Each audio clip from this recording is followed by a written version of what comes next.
नमस्कार दोस्तों, स्वागत है हमारा YouTube channel YouTube study experts में। आज हम लोग पढ़ेंगे डेवलपमेंट ऑफ सरफेस के कुछ प्रश्न।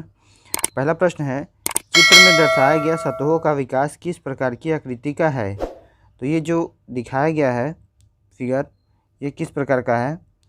ऑप्शन दिया हुआ है, पहला है ए अष्टभुजाकार प्रिज्म, बी अष्टभुजाकार पिरामिड, सी खष्टभुजाकार प्रिज्म और डी है खष्टभुजाकार पिरामिड। तो इसमें जो आंसर सही होगा वो ऑप्शन सी सही होगा, खष्टभुजाकार प्रिज्म। प्रश्न संख्या 2, चित्र में दर्शाया गया सतहों का विकास किस प्रकार की आकृति का है। तो इसको बताना है कि किस प्रकार की आकृति का है।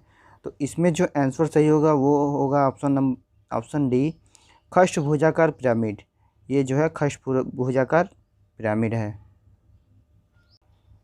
प्रश्न संख्या 3, चित्र में किस प्रकार की आकृति के पार्श्विक सतहों का विकास दर्शाया गया है।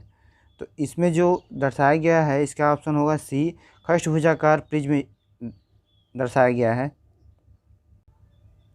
प्रश्न संख्या 4, चित्र में दर्शाया गया सतहों का विकास किस प्रकार की आकृति का है। तो ये जो दर्शाया गया है वो है घन, ऑप्शन सी सही होगा। प्रश्न संख्या 5, चित्र में दर्शाया गया सतहों का विकास किस प्रकार की आकृति का है। तो यह जो आकृति है वो किस प्रकार की है। तो यह शंकु है, ऑप्शन बी सही होगा, ये शंकु की आकृति है। प्रश्न संख्या 6, निम्न में से किसमें एक वक्र सतह होती है।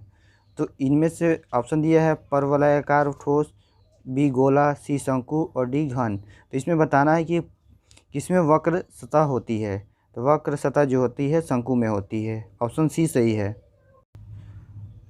प्रश्न संख्या 7, चित्र में दर्शाया गया सतहों का विकास किस आकृति का है। तो यह आकृति किस प्रकार की है ये बताना है। ऑप्शन दिया हुआ है, ए गोला, बी बेलन, सी घन और डी आयताकार। तो यह जो है बेलन की आकृति है, यानी कि ऑप्शन बी सही है।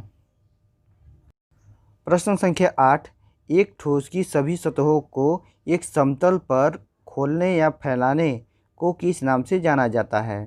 तो उसको हम लोग सतहों का विकास डेवलपमेंट ऑफ सरफेस के नाम से जानते हैं। प्रश्न संख्या 9, निम्न में से किसमें समतल सतह नहीं होती है। तो गोला जो है, गोला ऑप्शन डी जो है गोला, इसमें जो है समतल सतह नहीं होती है। बाकी सब में, घन में, प्रिज्म में और पिरामिड में समतल सतह होती है। तो ऑप्शन इसका गोला सही होगा, डी। प्रश्न संख्या 10, समांतर रेखा विधि द्वारा किसका विकास संभव नहीं है। तो समांतर रेखा विधि द्वारा शंकु का विकास संभव नहीं है, यानी ऑप्शन सी सही है।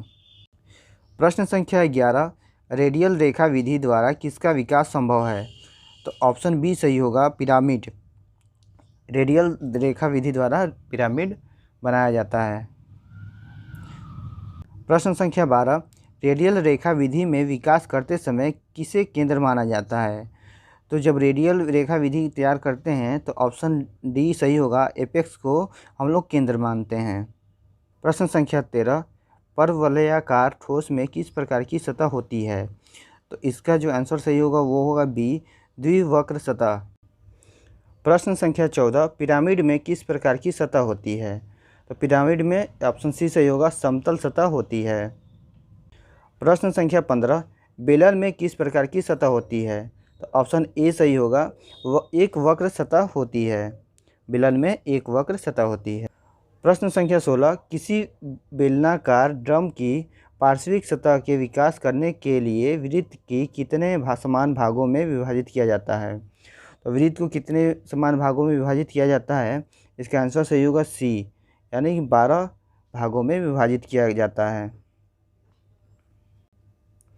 प्रश्न संख्या 17, किसी 45 मिलीमीटर व्यास वाले बेलनाकार ड्रम की पार्श्विक सतह के विकास में लंबाई होगी। तो इसकी लंबाई होगी 141.3 मिलीमीटर, यानी कि ऑप्शन सी सही है।